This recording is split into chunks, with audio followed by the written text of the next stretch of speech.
14 اگست د خوشحالۍ ورځ ده، د پاکستان د ازادۍ ورځ ده، ځکه هر خواته پکې جوړه رنګیني ده. وخت قربان یې شمه په مونږ د خدای مهرباني ده، وخت قربان یې شمه په مونږ د خدای مهرباني ده. 14 اگست د خوشحالۍ ورځ ده، د پاکستان د ازادۍ ورځ ده، ځکه هر خواته پکې جوړه رنګیني ده. وخت قربان یې شمه په مونږ د خدای مهرباني ده، وخت قربان یې شمه په مونږ د خدای مهرباني ده.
خوشحالی زکا په هر پاکستانی دا، وخت قربان یې شمه په مونږ د خدای مهرباني ده، وخت قربان یې شمه په مونږ د خدای مهرباني ده.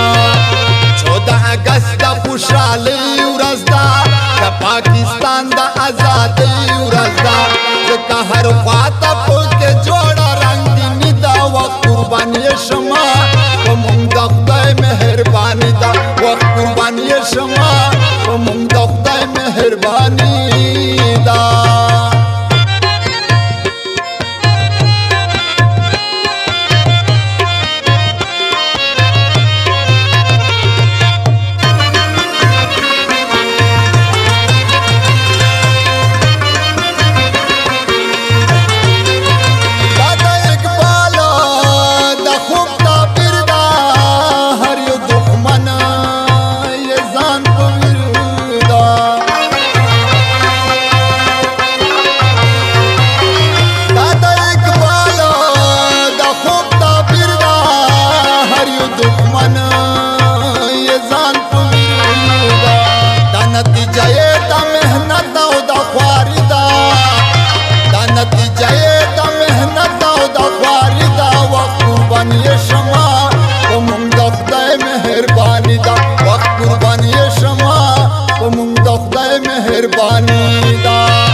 خوشحالۍ ورځ ده، د پاکستان د ازادۍ ورځ ده، ځکه هر خواته پکې جوړه رنګیني ده. وخت قربان یې شمه په مونږ د خدای مهرباني ده، وخت قربان یې شمه په مونږ د خدای مهرباني ده.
اگست د خوشحالۍ ورځ ده، پاکستان د ازادۍ ورځ ده، ځکه هر خواته پکې جوړه رنګیني ده. وخت قربان یې شمه په مونږ د خدای مهرباني ده، وخت قربان یې شمه ومونږ د خدای مهرباني دا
خوشحالی ورځ ده د پاکستان د ازادۍ ورځ ده 14 اگست د خوشحالی ورځ ده د پاکستان د ازادۍ ورځ ده ځکه هر خوا ته